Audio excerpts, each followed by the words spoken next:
Queridos irmãos e queridas irmãs em Cristo, hoje nós celebramos os 503 anos da reforma da Igreja e nos é indicado o texto de Gálatas capítulo 5, os versículos 1 até 11, e o mesmo inicia dizendo: Cristo nos libertou para que sejamos verdadeiramente livres.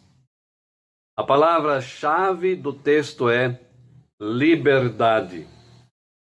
Porém, antes de tecermos conceitos pessoais, precisamos descobrir de qual liberdade o apóstolo Paulo está falando, já que existem muitas interpretações diferentes e contraditórias do que vem a ser liberdade.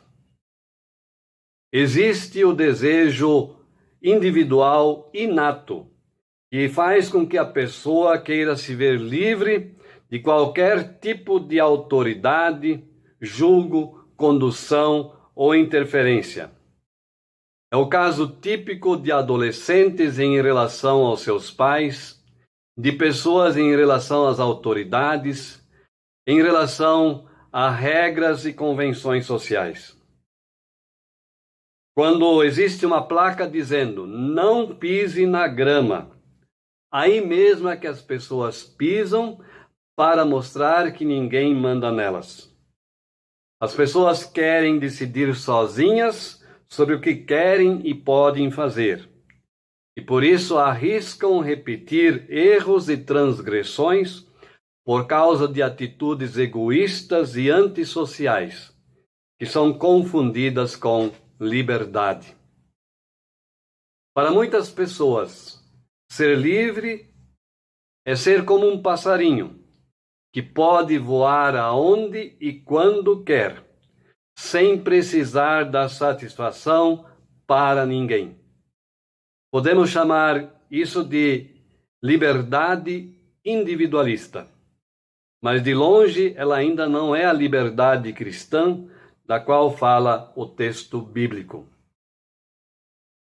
Segundo os dicionários, liberdade é o conjunto de direitos reconhecidos ao indivíduo, isoladamente ou em grupo, e é o poder que a pessoa tem de exercer a sua vontade dentro dos limites que lhe faculta a lei.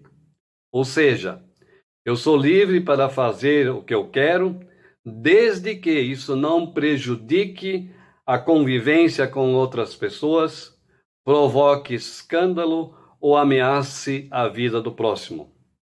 Eu sou livre, mas preciso me ater às regras sociais estabelecidas.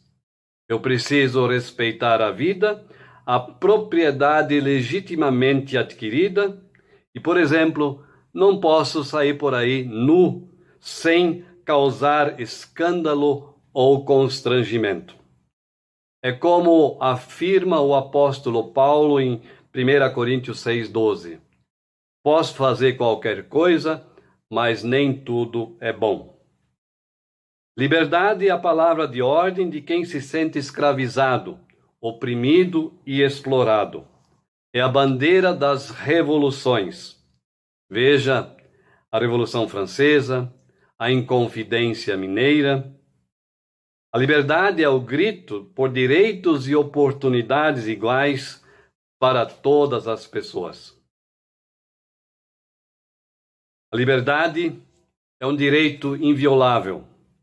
Na Declaração Universal dos Direitos da ONU, também assinada pelo Brasil, fica estabelecido que todas as pessoas nascem livres e iguais em dignidades e direito.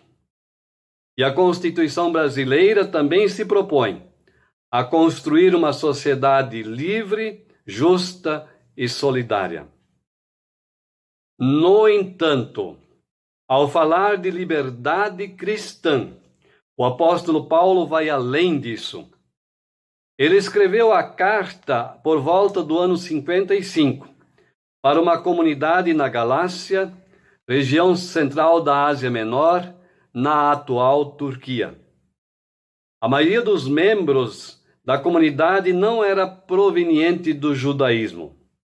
E Paulo ficou sabendo que cristãos de origem judaica estavam convencendo os Gálatas da necessidade de primeiro se submeterem às leis do Antigo Testamento, se quisessem obter a graça divina. Deveriam seguir essas leis do Antigo Testamento, e entre as mesmas estavam a observância do dia de sábado, a prática da circuncisão, a submissão das mulheres.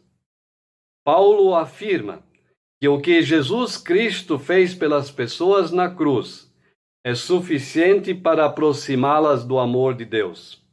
A única condição é aceitar e vivenciar essa libertação por meio da fé. Aquilo que Paulo escreveu aos Gálatas também vale para os nossos dias. Precisamos estudar e interpretar o Antigo Testamento a partir da nova aliança que Deus fez conosco através de Jesus Cristo. Precisamos olhar para as leis do Antigo Testamento com os óculos do Evangelho.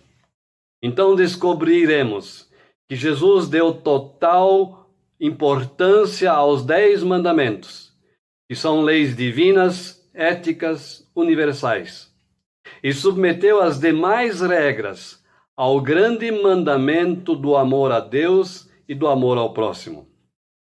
Que regras são essas? Leis morais sobre comidas e bebidas, vestimentas, dias festivos, sacrifícios, costumes. Tudo isso você encontra em Colossenses 2, versículo 16. As leis do Antigo Testamento haviam sido desdobradas em 613 regras, cada vez mais difíceis para serem cumpridas pelo povo.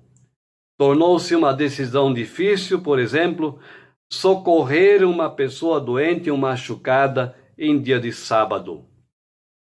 Fazendo a leitura correta do Evangelho de Cristo, sobretudo do Sermão do Monte, Paulo deixou claro que, para ser cristã e se sentir agraciada por Deus, a pessoa não precisava se submeter a determinadas regras escravizantes. Era suficiente vivenciar a fé em Jesus Cristo. Imaginem uma pessoa aqui no Brasil, para se tornar luterana, tivesse que aprender primeiro a falar alemão e assumir costumes germânicos. O apóstolo Paulo testemunha que a justiça de Deus, que nos é oferecida por meio da fé em Jesus Cristo, é suficiente para libertar e salvar. Ter fé é confiar plenamente na graça e no amor de Deus que nos liberta e salva. No tempo de Lutero, os cristãos novamente viviam debaixo do jugo de regras que extrapolavam os ensinamentos bíblicos. Adoração de relíquias, compra de indulgências, a autoridade da Igreja superior às Sagradas Escrituras. Apontando para o centro libertador do Evangelho, que é Jesus Cristo, e para a prática dessa liberdade, em 1520, Martim Lutero escreveu o livro Da Liberdade Cristã. No mesmo, ele afirma: uma pessoa cristã é senhora livre sobre todas as coisas e a ninguém submissa, mas ao mesmo tempo, uma pessoa cristã é serva prestativa em todas as coisas e está submissa a todos. Em outras palavras, nós somos livres de tudo por meio da fé em Jesus Cristo, mas, simultaneamente, estamos a serviço uns dos outros por meio do amor ao próximo.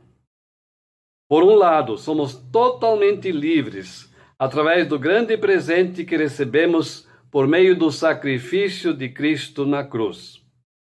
Por outro lado, somos orientados a não cruzar os braços numa atitude de liberdade egoísta, individualista.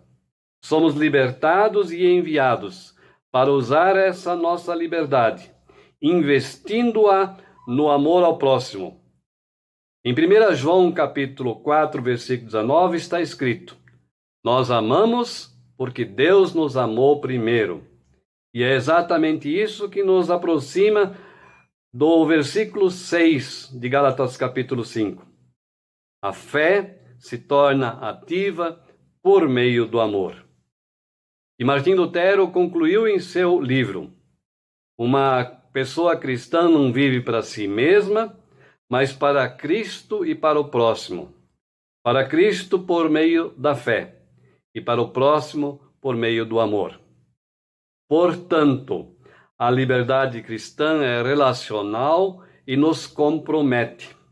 Nós só nos sentiremos verdadeiramente livres na união com Jesus Cristo pela fé e na partilha dessa liberdade por meio da prática do amor ao próximo.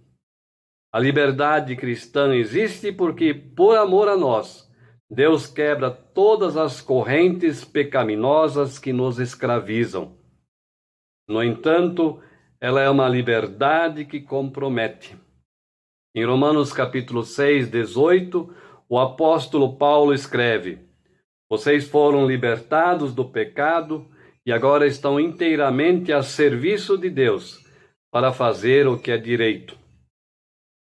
Somos livres de todas as amarras pela fé em Jesus Cristo, mas por amor nós nos submetemos às regras sociais de convivência humana que visam ao bem-estar das pessoas, a preservação da vida das pessoas e de toda a natureza.